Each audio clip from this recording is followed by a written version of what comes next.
할렐루야. 지난주에 점심을 먹고 또 오늘 이제 정식으로 동부교회에 와서 본 점심을 이렇게 먹었습니다. 밥을 먹으니까 이제 동부교회 사람이 된 것 같습니다. 예전 교회에 있을 때 정말 음식이 맛있었거든요. 밥들이 정말 맛있었는데 동부교회 와서 먹으니까 더 맛있네요. 아무튼 살 빼야 되는데 여러분들 그 영의 양식은 먹어도 여러분 살찌지 않고 날로도 강건해 줄 줄로 믿습니다. 예배 자리에 오셔서 정말 영의 양식 말씀 충만히 먹고 돌아가시는 그런 시간 될 수 있기를 바랍니다. 오늘 쓰임받는 일꾼이라는 제목으로 하나의 말씀 나누고자 합니다. 제8회 지방선거가 끝났습니다. 여러분 투표하셨습니까? 이번 지방선거의 특징 중 하나는 투표율이 50.9%로 역대 8차례 지방선거 가운데 투표율이 두 번째로 이제 저조했다는 것입니다.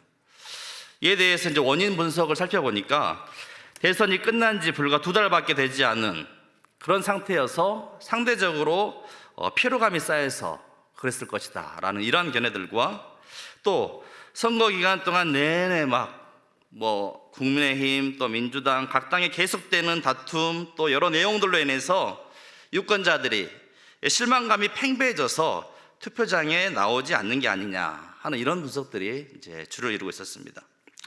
아무튼 요즘에 정치인들을 보면 갈수록 기대 이하의 모습을 보여줌으로써 정치에 대한 기대감보다는 피로감과 분노를 자아내게 하는 것 같습니다. 얼마 전 새로운 정부의 이 내각 인선 과정에서도 보시면 인사청문회를 통해서 각 후보자들의 면면을 우리가 볼 수 있었는데요. 얼마나 특혜나 비리, 각종 의혹들이 많은지 정말 과연 그런 사람들을 나라의 일꾼으로 세울 수 있는지 참으로 심히 우려가 되는 그런 수준이었습니다. 소위 국민을 섬기고 나라를 이끌어갈 위정자들이 이토록 정직하지 못하고 각종 비리와 특혜 및 불법이 난무하는 기대 이하의 도덕적 수준이 갈수록 정치에 대한 불신을 낳게 하며 또 국민들의 피로감을 가중시키고 있는 것 같습니다. 사실 정치인들을 보면 언제나 그렇듯이 제대로 이행하지도 못할 공약들을 함부로 이렇게 남발하고 자신의 정치적 비전이나 소신을 과감하게 제시하기보다는 상대편 근거 없는 네거티브 전략으로 선거 기간 내내 일관하고 선거 전에는 그렇게 고개 숙이면서 잘 섬기겠노라고 돌아다니면서 악수하며 다니지만 당선되는 즉시 언제 그랬냐는 듯이 민생보다 자신의 이익 챙기기만 급급한 모습을 볼 때면 매번 사실 알면서도 어쩔 수 없이 뽑아주는 것이 아닌가. 이제는 선거하러 갈 때 누가 더 잘할 것이라는 그런 기대감보다는 정말 누가 더 덜 해먹고 덜 나쁜 사람인가 그 기준이 되는 것은 아닌지 씁쓸한 마음이 들 때가 많습니다. 아마 이런 여러 가지 이유들이 아마 투표율 저조로 나타난 것이 아닌가 이렇게 생각됩니다. 아무튼 이런 정치인들의 실망스러운 모습들을 접하면서 한편으로 나 자신의 모습은 과연 어떠한지 다시 한번 돌아보게 되었습니다. 물론 우리 중에 공직에 나갈 분들은 몇 분 안 계시겠지만 사실 우리 모두도 엄연히 주의 은혜로 구원받고 주의 일꾼으로 부름받은 주의 일꾼들 아니겠습니까? 여러분 모두 다 주의 일꾼들 아니겠습니까? 세상 일꾼도 아니고 세상 일 할 사람도 아니고 하나님의 일꾼으로 부름받은 우리가 하나님의 일꾼이요 믿음의 성도라고 한다면 오히려 세상 기준보다도 훨씬 더 높은 기준이 여러분 우리에게 요구되는 것 아니겠습니까? 그런 차원에서 우리는 과연 주님 쓰시기에 합당한 일꾼인가? 나는 얼마나 주님 앞에 충성된 일꾼인가? 과연 주께서 내게 맡기신 직무를 잘 감당하고 있는가? 그동안 맡겨주신 주의 일에 얼마나 많은 열매로 맺었던가? 한번 우리의 모습을 돌아보자는 것입니다. 다른 사람을 판단하고 평가하긴 비난하긴 쉬워도 정작 내 자신의 들보는 보지 못하는 것이 우리의 연약함 아니겠습니까?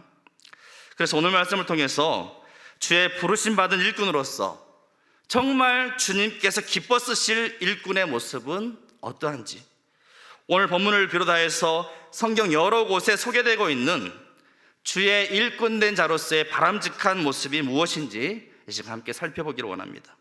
그래서 여러분, 오늘 말씀을 들으시면서 스스로 하나님의 일꾼된 자로서 스스로 한번 하나하나 체크해 보시기 바랍니다. 과연 내가 주님의 부름받은 일꾼으로서 얼마나 합당하게 살고 있는지.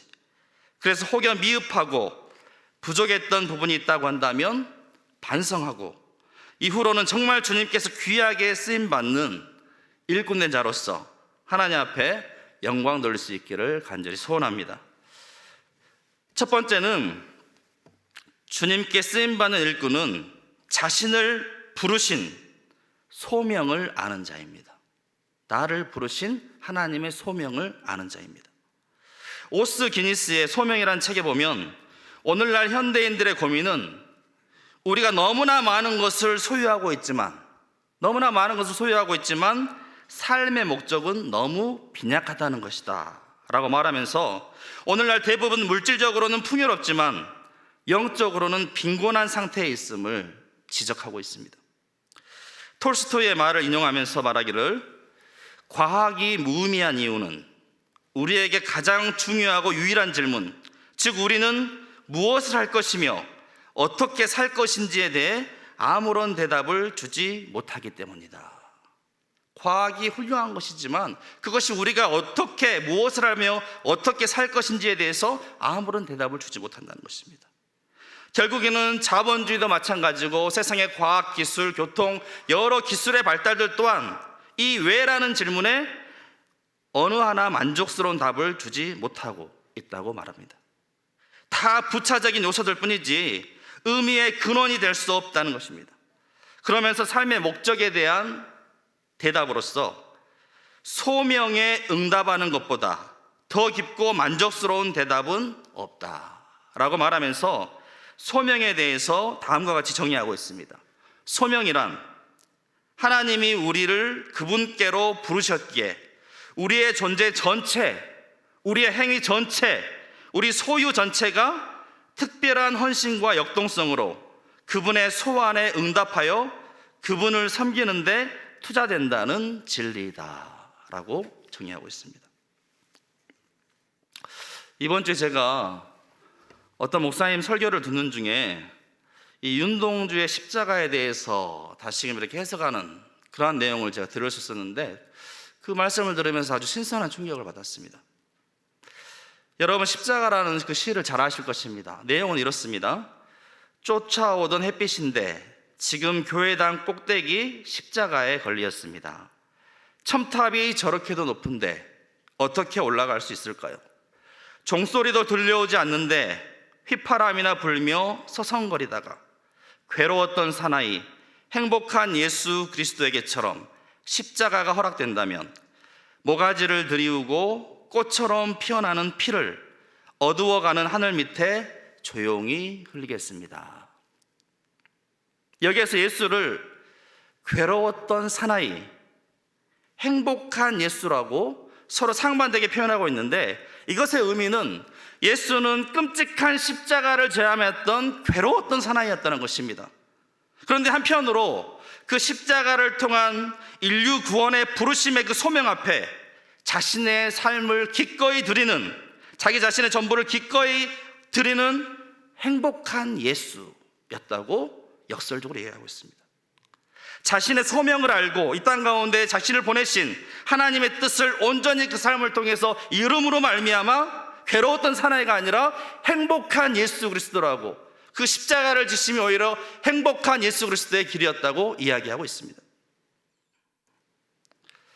그런 차원에서 이제 시인은 이 시를 쓰면서 일제강점기에 살고 있는 이 윤동주 시인 자신도 만약에 자신에게 그러한 십자가가 허락이 된다면, 그러한 십자가를 통해서 조국의 독립을 이룰 수 있다고 한다면, 조국의 광복을 다시 볼 수 있다고 한다면 자신 또한 모가지를 들이우고 꽃처럼 피어나는 피를 어두워가는 하늘 밑에 조용히 흘리겠다라고 고백하고 있는 것입니다.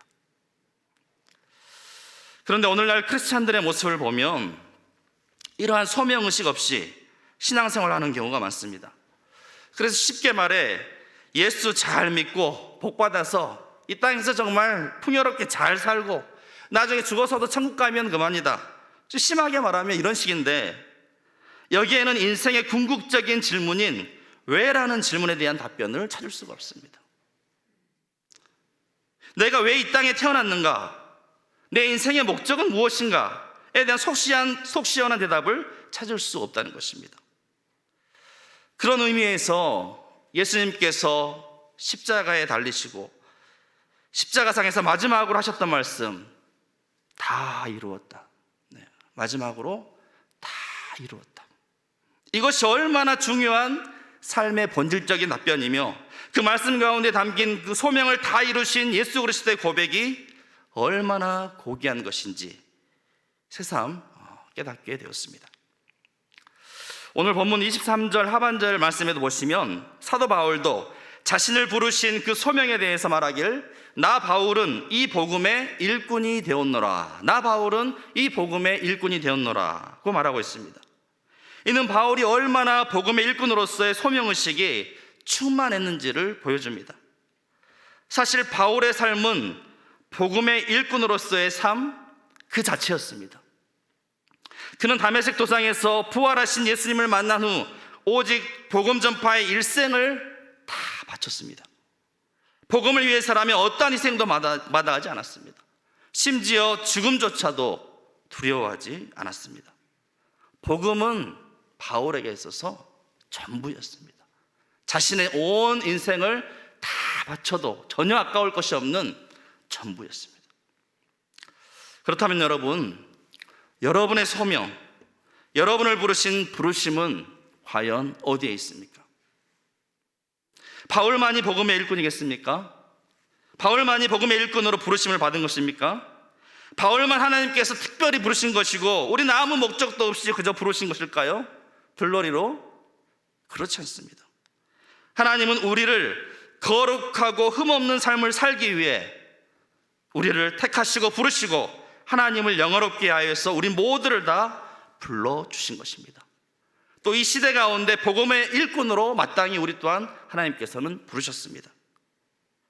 하나님께서 나를 이 시대 가운데 부르시고 이 땅 가운데 부르시고 이 나라 이 민족 가운데 부르시고 이 교회 가운데 부르시고 현재 삶의 자리 가운데 부르심은 하나도 우연히 이루어진 것이 아니라 분명히 우리를 향하신 하나님의 확실하고 분명하고 뚜렷한 부르심이 있다는 사실입니다.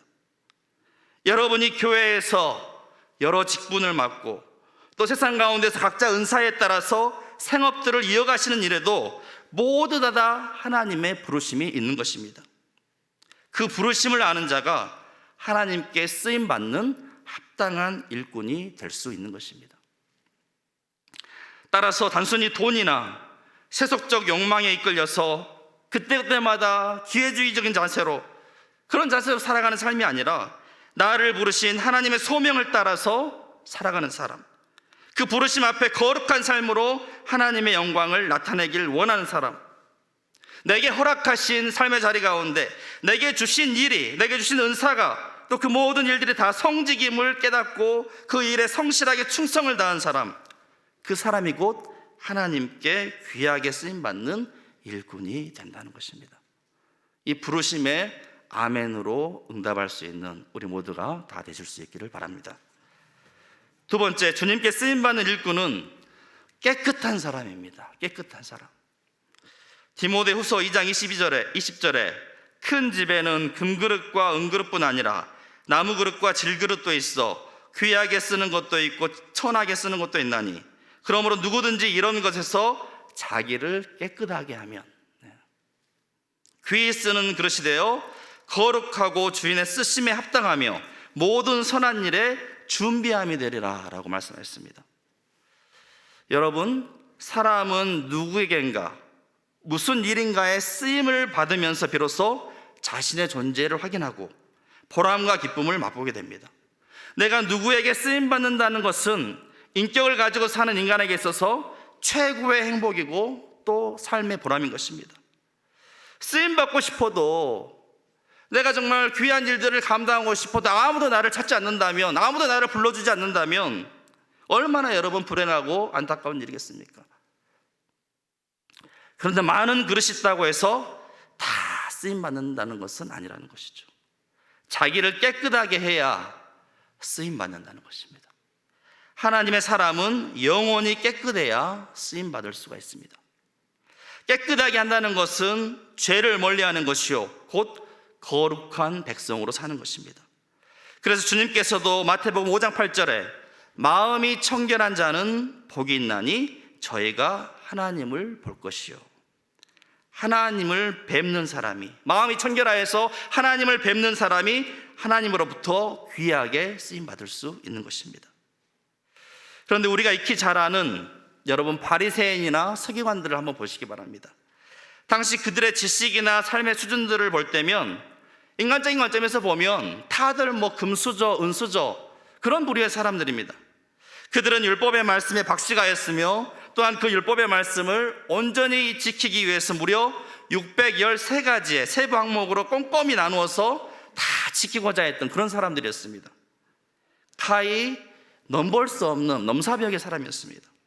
그런데 그런 그들을 향해서 예수님께서 뭐라고 비난하셨습니까? 주께서 이르시되 너희 바리새인은 지금 잔과 대접의 겉은 깨끗이 하나 너희 속에는 탐욕과 악독이 가득하도다. 어리석은 자들아, 겉을 만드시니가 속도 만들지 아니하셨느냐. 사람을 속일 수는 있어도 하나님을 속일 수는 없습니다. 하나님은 우리의 겉모습뿐만 아니라 우리의 중심을 보시기 때문입니다. 우리는 겉모습을 꾸미고 갖추는 데는 많은 노력을 기울이며 사람들 눈에 보여지는 평판에 대해서는 엄청난 신경을 쓰지만 정작 하나님께서 보시는 우리 마음에는, 우리 영혼에는 그다지 많은 신경을 쓰지 않는다는 것입니다. 겉은 깨끗해 보이고 거룩해 보이도록 거울도 보고 관리도 하며 여러 가지 것들을 신경 쓰며 살아가지만 우리의 내면을 관리하는, 돌보는 일에는 너무나 소홀하다는 것입니다. 내면에 죄라는 얼룩이 가득 묻어 있고 더러워 보도 못해도 그래도 별다른 문제의식을 느끼지 못하고 사람들 눈에 안 보이니까 감추고 있는 경우가 있다는 것입니다. 하지만 하나님은 그 모든 것을 낱낱이 다 보고 계시고 감찰하신 분입니다. 그러니 아무리 그가 능력이 뛰어나고 훌륭하다 할지라도, 지식이 많다 할지라도 그 내면을 다 보고 계시는 하나님은 결코 그 사람을 사용하지 않는 것입니다. 쓰려고 해도 쓸 수가 없는 것이죠. 하나님의 기준은 그 그릇이 어떤 그릇이냐가 아니라 깨끗함의 여부에 달려있는 것입니다. 비록 질그릇이라 할지라도 깨끗한 그릇은 늘 주님의 손에 이끌려 귀하게 쓰임받게 되는 것입니다. 큰 집에는 여러 그릇이 있다고 했습니다. 여기서 큰 집은 교회를 말하는 것입니다. 우리 교회 가운데서도 다양한 은사를 받은 여러 그릇들이 있습니다. 여러분이 어떤 그릇이든 간에 깨끗한 그릇으로 준비되어서 주께서 쓰시고자 할 때 가장 먼저 손이 갈 수 있는 그릇이 될 수 있기를 주의 이름으로 축복합니다. 세 번째는 주님께 쓰임받는 일꾼은 청지기 사명을 잘 감당하는 자입니다. 청지기 사명. 베드로전서 4장 10절 말씀에 각각 은사를 받은 대로 하나님의 여러 가지 은혜를 맡은 선한 청지기 같이 서로 봉사하라 말씀하셨습니다. 곧 자기에게 있는 은사가 무엇인지 이를 사용하여서 교회와 성도들을 섬기라는 것입니다. 자기의 은사를 가지고 교회와 성도를 섬기라는 것입니다. 은사를 받은 사람은 단지 청지기에 불과하며 은사의 목적은 봉사하고 섬기는 데 있다는 것입니다. 그 은사를 가지고 자기를 드러내는 것이 아니라 봉사하고 교회의 덕을 세우며 섬기기 위해 우리에게 은사를 주셨다는 것입니다. 그래서 이 청지기라는 말의 사전적인 의미도 이렇습니다. 남의 것을 대신 맡아 지키고 관리하는 사람. 자기 게 아니에요. 남의 거. 남의 것을 대신 맡아 지키고 관리하는 사람이 바로 이 청지기입니다. 내 것이 아니라 남의 것을 대신 맡아 지키고 관리하는 사람입니다.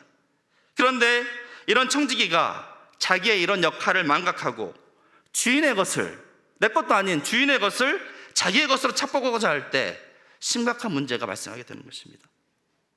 사실 여러분, 우리가 지금 소유하고 있는 것들은 모두 다 하나님의 은혜로 우리에게 주신 것들입니다. 인정하십니까? 인정하십니까? 내가 잘나서 내가 얻은 것이 아니라 하나님께서 건강 주셨고, 하나님께서 지혜 주셨고, 하나님께서 은혜 베풀어 주셔서 내가 지금 이러한 모든 것들을 누리며 살 수 있는 것입니다. 그리고 그것은 내 소유가 아니라 하나님의 소유입니다. 여러분이 주인이 아닙니다. 우리는 다만 청지기로서 그것을 잠깐 맡은 자들에 불과할 따름입니다. 설령 내가 아무리 많은 재물을 가지고 있다 할지라도 내 생명이 다하는 순간 그 모든 것들을 내려놓고 우리는 빈손으로 갈 수밖에 없지 않습니까? 영원히 내 소유가 될 수 없는 것입니다. 그것은 비단 재물뿐만 아니라 우리의 사랑하는 자녀들도 마찬가지이고, 우리의 사업이나 우리의 모든 은사나 기타 여러 소유하고 있는 모든 것들도 다 내 것이 아니라 주님께로부터 받은 주님의 소유라는 것입니다. 결코 내 것이라고 우길 수가 없는 것입니다. 때문에 우리에게 그것을 맡기신 주인 대신 주님의 뜻대로 그 모든 것들이 다 사용되어져야 합니다. 사실 내 호주머니 안에 있는 이 지갑도 내 것이 아니라 그 지갑의 주인이 하나님이 되어야 한다는 것입니다. 그 쓰임 내가 결정할 것이 아니라 하나님께서 결정하시도록 해야 한다는 것입니다. 그런데 교묘히 그것들을 다 내 것이라고 우기는 순간부터 문제가 발생합니다. 하나님께서 주신 것들을 모두 하나님의 뜻대로 사용되어질 때 가장 아름답게 빛나는 것인데, 그런데 하나님의 것을 도적질하고 자기의 것으로 자기 마음대로 사용하고자 할 때, 즉 자기가 주인 행세하려고 할 때, 주인 노릇하고자 할 때, 그것은 곧 하나님의 것을 도적질하는 것이요, 주인 행세를 하고자 하는 반역을 꾀하는 것이므로 하나님께 큰 범죄를 하게 되는 것입니다. 얼마 전 회사 직원이 몇 천억 대의 돈을 횡령한 사건이 있었습니다. 1, 2억도 아니에요. 몇 천억 대. 무려 2215억입니다, 여러분. 가늠이나 되십니까? 일개 직원이 2215억 원을 횡령했어요. 오스템 임플란트에서 자금 담당 업무를 맡았던 직원이 빼돌린 회사 돈이 무려 2215억 원이랍니다. 간도 크죠? 어떻게 이런 돈을. 이 씨는 2020년 11월부터 지난해 10월까지 회사 자금이 들어있는 계좌에서 본인 명의의 이 증권계좌로 2215억 원을 15차례에 걸쳐 이체한 뒤 개인 주식 투자 등에 사용한 혐의로 구속되었습니다. 그리고 같은 혐의를 받던 이 씨의 아버지는 수사 진행 중이던 지난 1월 11일 숨진 채 발견되고 말았습니다. 여러분, 사실 그 직원이 처음부터 그런 어마어마한 금액에 손을 댔겠습니까? 아마 처음에는 얼마 안 된 금액이었을 것입니다. 그런데 바늘 도둑이 소도둑 된다고 조금씩 하다 보니 이것이 그냥 분별이 흐려지고 아무렇지 않게 해도 되나 보다 하면서 스스로 속이고 결국에는 그렇게 큰 돈을 횡령하여서 많은 사람들에게 피해를 유발시키게 된 것입니다. 간혹 교회 일을 할 때에도 청지기 자세가 아니라 인간적인 마음으로 자기를 드러내고자 하는 사람들이 있습니다. 보면은. 그래서 은사가 오히려 교회에 덕이 되지 못하고 문제가 되는 경우들을 종종 보게 됩니다. 자신을 드러내기 때문입니다. 그런데 우리가 받은 은사는 모두 하나님께서 주신 것이기에 우리는 다만 청지기와 같은 자세로 섬기고 봉사해야 하는 것이죠.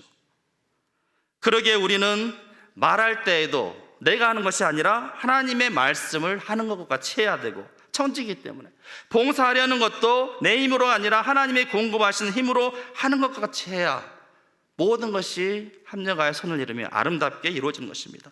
그래서 오직 하나님께 영광을 돌리는 사람, 그 사람을 주께서 선한 청지기로 귀하게 사용해 주시는 것입니다. 네 번째는 주의 일꾼은 작은 일에 충성을 다하는 자입니다. 마태복음 25장 21절에 그 주인이 이르되 잘하였도다 착하고 충성된 종아, 네가 작은 일에 충성하였음에, 큰 일이 아니에요, 지금 칭찬하는데, 네가 작은 일에 충성하였음에 내가 많은 것으로 내게 맡기리니 내 주인의 즐거움에 참여할지어다. 작은 일에 충성했는데 더 많은 것으로 맡기신다는 거예요. 우리 속담에 하나를 보면 열을 안다라는 말이 있습니다. 일꾼도 마찬가지입니다. 작은 일 하나 처리하는 것만 봐도 그 사람이 어떤 일꾼인지 우리는 쉽게 가늠할 수가 있습니다. 하나님께서는 처음부터 우리에게 큰 일을 맡기시지 않습니다. 작은 일에 충성하는지를 보시고 작은 일에 충성하는 자를 들어서 큰 일을 맡겨주시는 분입니다.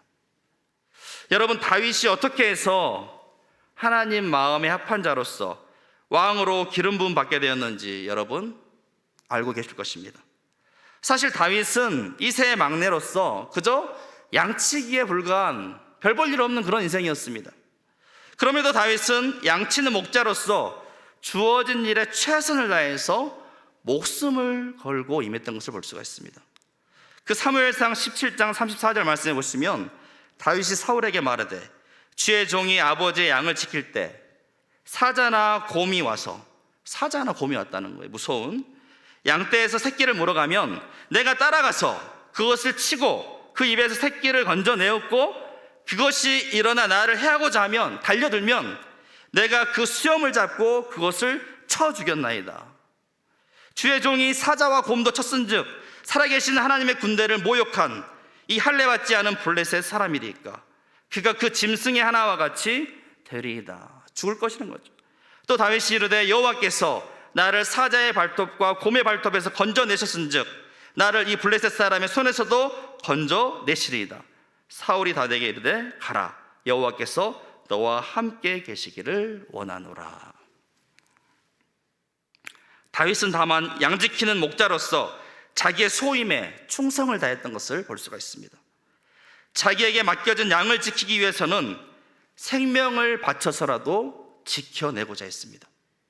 그리고 그러한 위기의 순간들 속에 하나님께서 늘 함께해 주셔서 상하지 아니하고 건져내셨던 그 간증이 있었던 사람이었습니다. 그러기에 그는 아무리 장대한 골리앗이라 할지라도 두려움 없이 맞설 수 있었고 승리할 수 있었던 것입니다. 그런 다윗을 하나님은 이스라엘의 왕으로 세워주셨다는 것입니다. 처음부터 어떤 크고 위대한 일을 여러분 이룰 수는 없습니다. 작은 일부터 하나씩 충성을 다할 때, 특별히 하나님께서 나에게 맡기신 일에 있어서 정말 충성을 다하며 늘 하나님의 도우심을 경험하며 하나씩 성취해 갈 때 하나님께서는 다윗을 이스라엘의 왕으로 세우신 것처럼 우리를 더욱더 큰 일꾼으로 사용해 주실 줄로 믿습니다. 우리에게 맡기신 달란트도 여러분 마찬가지입니다. 다른 사람들은 많은 달란트를 주셨는데 왜 내게는 고작 한 달란트만 맡기셨지 하면서 끊임없이 남과 비교하고 남을 부러워하고 스스로 불평하는 것이 아니라 내게 맡기신 일에, 내게 주신 달란트에 그것이 한 달란트가 되었든 그렇지 못했든 간에 좋게 여기고 충성을 다하시기 바랍니다. 그 일을 보시고 하나님께서 더 많은 것으로 맡겨주실 것입니다. 그래서 잘하였다 충성된 종아 라고 하나님께 칭찬받고 귀하게 쓰임받는 주의 일꾼들이 다 되실 수 있기를 바랍니다. 주의 일꾼은 다섯 번째로 열매를 남기기 위해 힘쓰는 자입니다. 열매를 남기기 위해 힘쓰는 자. 마태복음 25장 달란트 비유를 여러분 잘 아실 것입니다. 한 달란트, 두 달란트, 다섯 달란트 맡은 자가 나오는데 두 달란트 맡은 자는 나가서 장사해서 몇 달란트를 남겼습니까? 두 달란트 남겼습니다. 다섯 달란트 맡은 자는 몇 달란트를 남겼죠? 네. 제가 왜 굳이 질문을 하겠습니까? 이 고속도로에 가면 여러분 졸음쉼터라는 데가 있습니다. 그 졸음운전이 교통사고에 어마어마한 이렇게 비율을 차지하는 거예요. 그래서 졸음쉼터를 놔둬서 거기에 가서 잠시 주무시고 갈 수 있도록 저번 주에인가 예배를 드리는데 한 분이 갑자기 예배 드리다 말고 뒤에 가서 막 서 계시는 거예요. 막 그러면서 말씀을 듣는 거예요. 왜 저분이 뒤에 나가서 저렇게 돌아다니시고 봤는데 졸음이 오니까 하나님 말씀을 놓칠 수가 없어가지고 뒤로 나가서 말씀을 듣는 거예요. 여러분 밥을 먹고 딱 이 시간, 오후 2시간은 정말 이거는 뭐 여러분이 잘못해서가 아니라 혹시 잘못 있으면 제가 잘못이고 여러분의 이 신체 이 리듬이 원래 그렇습니다. 여러분, 우리 교회에도 여러분 졸음 쉼터가 마련되어 있습니다. 졸음이 오시면 얼마든지 저 뒤로 가셔가지고 저 뒤에 졸음 쉼터가 준비되어 있으니까 가서 말씀 경청하시기 바랍니다. 네. 그 졸음 그 깨게 하려고 막 그런 말도 있더라고요. 막 뭐 깜빡 졸음, 번쩍 저승 뭐 이런 말이 있던데 깜빡 졸음, 막 번쩍 축도 이런 걸로 끝나지 않도록 여러분 말씀에 집중할 수 있기를 바랍니다. 무슨 이야기했죠? 제가 5달란트 이야기했습니다. 5달란트. 저는 여기서 주인이 돌아와서 결산할 때 그 모습이 참으로 이제 인상 깊게 다가오는 거예요. 25장 20절에 보시면 5달란트 받았던 자는 5달란트를 더 가지고 와서 이르되 주인이여 내게 5달란트를 주셨는데 보소서 내가 또 5달란트를 남겼나이다. 여기서 여러분 이 종이 보소서 내가 또 5달란트를 남겼나이다 할 때 여러분 그 기분이 얼마나 뿌듯하고 좋았겠습니까? 주인이 돌아왔을 때 자기는 5개밖에 없었는데 그동안에 5개를 또 벌어가지고 갑절로 그냥 주인께 보소서 내가 5달란트를 남겼나이다 하고 드렸을 때 얼마나 그 마음이 뿌듯했겠습니까 여러분?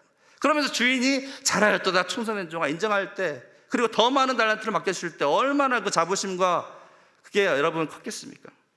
2달란트를 맡은 자도 마찬가지예요. 주인은 2달란트 맡았다고 해서 얕보지 않았습니다. 주인이여 내게 2달란트를 주셨는데 보소서 내가 또 2달란트를 남겼나이다. 그러자 주인이 잘하였도다 충성된 종아 칭찬하면서 내 주인의 즐거움에 참여할지어다. 동일하게 그 노고를 취하여 준 것을 볼 수가 있습니다. 그런데 여러분 1달란트 맡은 종은 어떻겠습니까? 남들 5달란트 가져와가지고 주인께 내보이며 뿌듯해하며 2달란트 맡은 사람도 막 다 와가지고 또 2달란트 남겼다고 인정받고 그러는데 1달란트 고작 1달란트 맡겼는데 그거 하나도 제대로 간수 못해가지고 오히려 게으르고 악해가지고 땅에 묻어두었던 그래서 그거 찾아가지고 막 그거 하나 딸랑 주인에게 내미는 여러분 그 사람의 마음이 어떻겠습니까? 그러면서 악하고 게으른 종아 꾸중 들을 때 여러분 그 사람 어디로 도망가야 됩니까? 그 비참한 마음 여러분 악하고 게으른 종아 나는 심지 않은 데서 거두고 해치지 않는 데서 모으는 줄로 내가 알았느냐 그에게서 1달란트를 빼사 10달란트 가진 자에게 주라 이 무익한 종을 바깥 어두운 데로 내쫓으라 거기서 슬퍼 울며 이를 갈리라 하셨습니다. 5달란트 2달란트 맡은 자에게 잘하였도다 충성된 종아 하면서 칭찬하셨던 주인인데 그 악하고 게으른 종에서는 과감하게 내쫓으라 슬피 울며 이를 갈리라 라고 하셨다는 것입니다. 여러분 게으른 것은 악한 것입니다. 게으르고 나태한 것에서부터 얼마나 많은 죄악들이 발생하는지 모릅니다.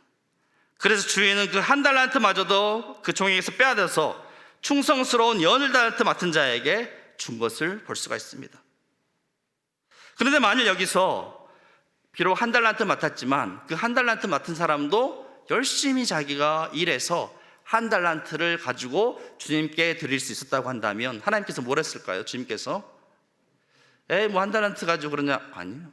잘하였도다 충성된 종아 내 주인의 즐거움에 참여할지어다. 동일한 인정과 동일한 칭찬을 동일한 상급을 받게 되었을 것입니다. 찬송가 597장 이전의 주님을 내가 몰라 여러분 이 찬양 잘 아실 것입니다. 2절의 가사에 보면 나 받은 달란트 얼마런가 나 힘써 그것을 남기어서 갑절로 주님께 바치오면 충성된 종이라 상 주시리.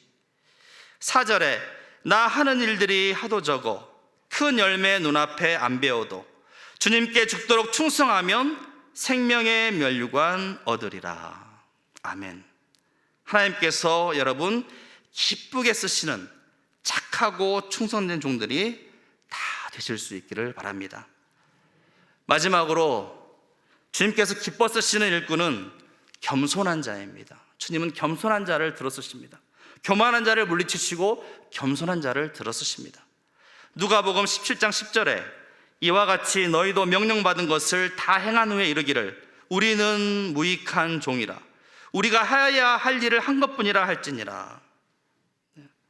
하나님께 쓰임받는 일꾼의 최종적인 마지막 모습은 어때야 되는가? 바로 이처럼 우리는 무익한 종이라, 우리가 해야 할 일을 한 것뿐이라 하는 것이 아닐까, 여러분 생각해 보게 됩니다. 때때로 주위에 보면 주의 일에 열심 있는 분들, 누구보다도 앞장서서 일하시는 분들을 볼 수가 있습니다. 네, 너무나 보기 좋습니다. 너무나 아름답습니다. 그런데 다 된 밥에 종종 재를 뿌리는 경우가 있더라고요. 열심히 일해가지고 다 잘해놓고 마지막에 꼭 그 입으로 모든 열심과 수고를 다 무너뜨려 버리는 경우를 보게 됩니다. 곧 그 일을 말미암아 자기의 공로를 자랑하고 드러내고 사람들에게 인정받으려고 하는 것입니다. 결국 그 일을 통해서 자기가 드러나고 자기가 높임받고 자기가 인정받으려고 하는 것입니다.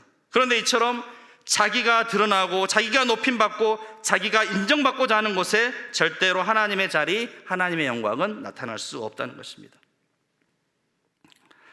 김동호 목사님 설교 중에 자주 나왔던 일화로 오늘 말씀을 마무리하고자 합니다. 그대로 읽어드리겠습니다.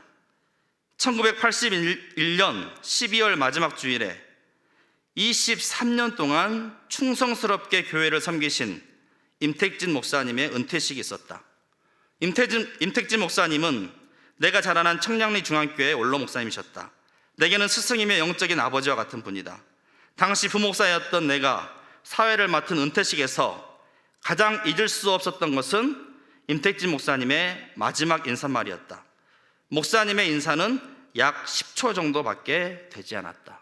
마지막 인사예요. 자기가 이제 23년을 마치고 이제 원로 목사로 이렇게 되고 마지막 인사를 드리는 그 자리입니다. 뭐라고 했습니까? 명한대로 행하였다고 종에게 살해하겠느냐? 우리는 무익한 종이라, 우리의 하여야 할 일을 한 것뿐이라 할지니라 라는 이 누가복음 17장 9절에서 10절 말씀을 앞에서 암송하신 후에 무익한 종은 물러갑니다. 그동안 감사했습니다. 이 10초짜리 인사말이 전부였다는 것입니다. 끝. 아무것도 없었습니다. 아무런 토를 달거나 자기를 드러내거나 부흥에 딱 끝났습니다. 깔끔하게. 간절히 바라옵기는 부디 우리 사랑하는 동북의 모든 성도님들, 하나님께서 귀하게 쓰시는, 귀하게 이후로 쓰임받을 수 있는 일꾼들이 다 되실 수 있기를 주의 이름으로 축복합니다. 이 시간 우리 함께 찬양하며 기도하실 텐데요, 주가 일하시네, 우리 이 찬양 함께 고백하며 함께 우리 기도하도록 하겠습니다.